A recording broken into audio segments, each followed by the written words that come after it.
ഇന്നിപ്പോൾ ചായേൻ്റെ കൂടെ എന്ത് കടി ഉണ്ടാക്കും എന്ന് ആലോചിച്ചിരുന്നപ്പോഴാട്ടോ ഈ ഒരു കത്തിരിക്ക ഫ്രിഡ്ജിൽ ഇരുന്നിട്ട് കുറേ ദിവസം കൊണ്ട് എന്നെ ഒന്ന് എന്തെങ്കിലും ചെയ്യുമോ എന്നും പറഞ്ഞ് ഇങ്ങനെ ചിരിക്കാനായിട്ട് തുടങ്ങിയിട്ടുണ്ട്. അപ്പോൾ പിന്നെ ഇത് വെച്ചിട്ട് ഒരു ബജി ഉണ്ടാക്കാമെന്ന് വിചാരിച്ചിട്ടുണ്ട്. ഈ ഒരു കത്തിരിക്ക വാങ്ങി ഫ്രിഡ്ജിൽ വെച്ചതിൻ്റെ പിറ്റേ ദിവസം തൊട്ട് എല്ലാവർക്കും പനി പിടിച്ചിട്ടുണ്ടായിരുന്നു. അതുകൊണ്ട് അങ്ങനെ ഇരിപ്പായിട്ടുണ്ടായിരുന്നേ. അപ്പോൾ പിന്നെ ബജി ഉണ്ടാക്കാനായിട്ട് കത്തിരിക്കയൊക്കെ ഒന്ന് റൗണ്ട് ഷേപ്പിൽ കട്ട് ചെയ്തെടുത്തിട്ടുണ്ട്. അതിലേക്ക് 1 കപ്പ് കടലമാവ്, 2 ടേബിൾ സ്പൂണ് അരിപ്പൊടിയും, 1 ടേബിൾ സ്പൂണ് മുളക് പൊടിയും, കുറച്ച് കായത്തിൻ്റെ പൊടിയും, ആവശ്യത്തിന് ഉപ്പും, പിന്നെ ഇത് കോട്ട് ചെയ്ത് ഇരിക്കുന്ന രീതിയിൽ വെള്ളവും കൂടി ഒഴിച്ച് ബാറ്റർ ഒന്ന് റെഡിയാക്കി എടുത്തിട്ടുണ്ട്. പിന്നെ എണ്ണ ചൂടാക്കുക, ഇതൊന്ന് അതിലേക്ക് മുക്കി ഫ്രൈ ആക്കിയിട്ട് എടുക്കാം കേട്ടോ. ആ ഒരു സമയം കൊണ്ട് പെട്ടെന്ന് ചായ ഉണ്ടാക്കാനായിട്ട് ഞാൻ വെള്ളം വെച്ച് കൊടുത്തിട്ടുണ്ട്. ഇന്നിപ്പോൾ ഞാൻ കട്ടൻ ചായ ആട്ടോ ഉണ്ടാക്കുന്നത്. അപ്പോൾ അതിലേക്ക് വെള്ളം തിളച്ച് വന്നപ്പം ആവശ്യത്തിന് തേയിലപ്പൊടിയും പഞ്ചസാരയൊക്കെ ഇട്ടിട്ട് അതൊന്ന് റെഡിയാക്കി എടുത്തിട്ടുണ്ട് കേട്ടോ.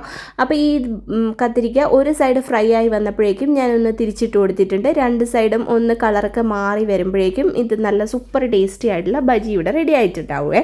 അപ്പോൾ ഇതൊക്കെ ഒന്ന് തിരിച്ചിട്ട് കൊടുത്തിട്ടുണ്ട്. അടിപൊളിയായിട്ട് തന്നെ വന്നിട്ടുണ്ട്. ഇനിയിപ്പോൾ 2 സൈഡും ഒന്ന് മൂത്ത് വന്നപ്പോൾ ഇതൊന്ന് കോരി മാറ്റുക കേട്ടോ. ഞാനിവിടെ 2 ബാച്ചായിട്ടാണ് ഫ്രൈ ആക്കിയിട്ട് എടുക്കുന്നത്. ആ ഒരു സമയത്ത് ചായയൊക്കെ റെഡിയായി വന്നിട്ടുണ്ട്. അപ്പോൾ ചായ ഒഴിച്ചു കൊടുക്കുന്നുണ്ട്. അങ്ങനെ നമ്മുടെ ബജി ഇവിടെ റെഡി ആയിട്ടുണ്ട് കേട്ടോ. പിന്നെ ബജി ഉണ്ടെന്നുണ്ടെങ്കിൽ സോസ് ഇല്ലാണ്ടൊരു കളിയില്ല കേട്ടോ. അങ്ങനെ ഒരു ബജി എടുത്ത് സോസിലേക്ക് മുക്കി കഴിക്കുമ്പോഴുണ്ടല്ലോ ഇന്നത്തെ ചായയും കടിയും കുശാലായിട്ടുണ്ട്. അപ്പോൾ മറ്റൊരു വീഡിയോയിലേക്ക് കാണുന്നത് വരേക്കും ബൈ.